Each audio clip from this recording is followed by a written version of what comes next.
Hi, I am Nivedita Mukherjee from West Bengal, Durgapur. Today I am going to demonstrate circulatory system.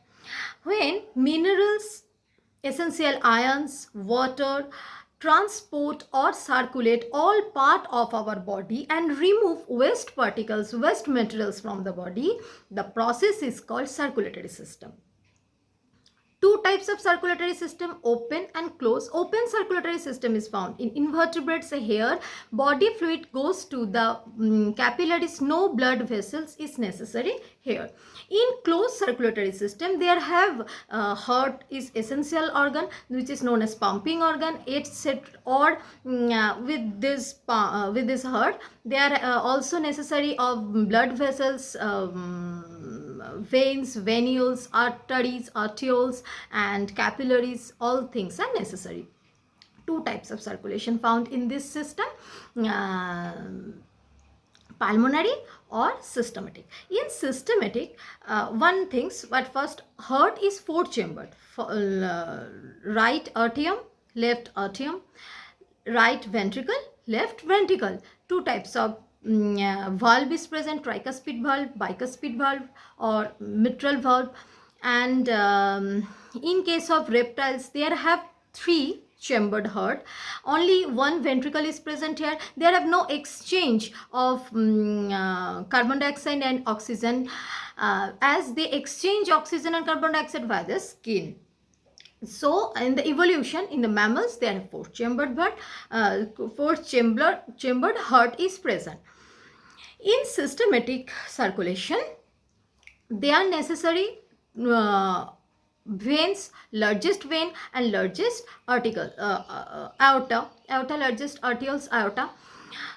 So aorta is move oxygenated blood all part of our the body, and deoxygenated blood comes from via superior and inferior vena cava, and it brings in the right atrium in the heart, and then it becomes deoxygenated. Then the deoxygenated bumps becomes oxygenated with the in the lungs via pulmonary trunk, pulmonary aorta, and comes in again in the heart via pulmonary vein. This process, when lungs is involved, then it is pulmonary translocation, pulmonary circulation system.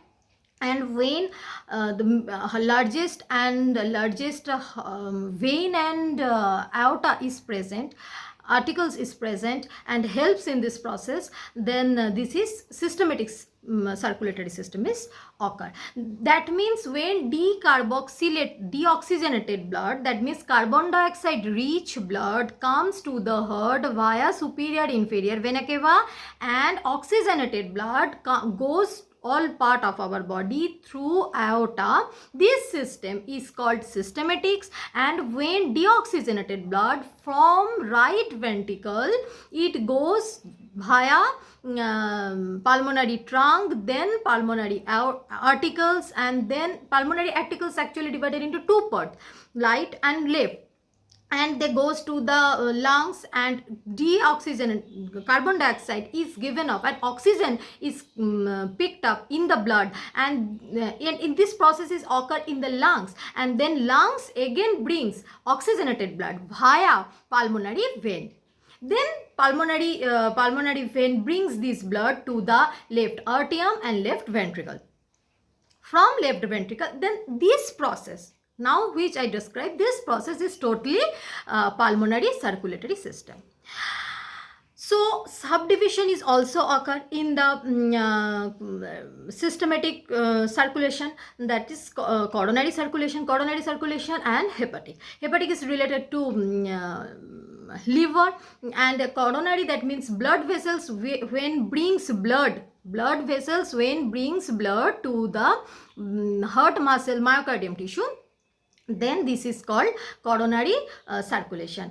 Coronary artery brings oxygenated blood, and carbon dioxide blood is removed via coronary vein. There have heart attack due to the less diameter of coronary arteries. Angina pectoris, this is known as partial heart attack, and during partial heart attack, there have a pain, severe pain occur in the left arm.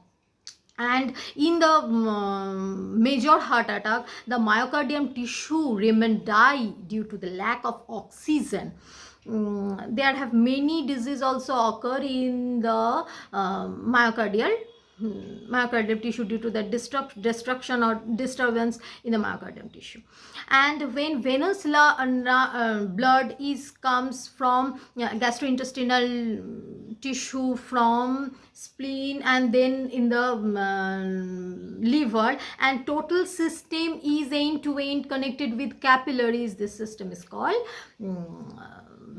hepatic portal system. This is all about systematic pulmonary. It is divided into coronal and hepatic. Totally this system is occur in human. This is circulatory system. By this process, oxygenated blood and deoxygenated blood becomes deoxygenated blood goes to the lungs and it becomes oxygenated, and then oxygenated blood comes from aorta, then arteries. That means arteries, then arterioles. These arterioles comes into capillaries, then capillaries may connect arterioles and venules. Then from venules it comes unite and form veins, and then veins may brings carbon dioxide rich blood from body to the heart. Totally this circulatory system going on in our body. This is all about a brief idea about circulatory system. Thank you so much. Thank you.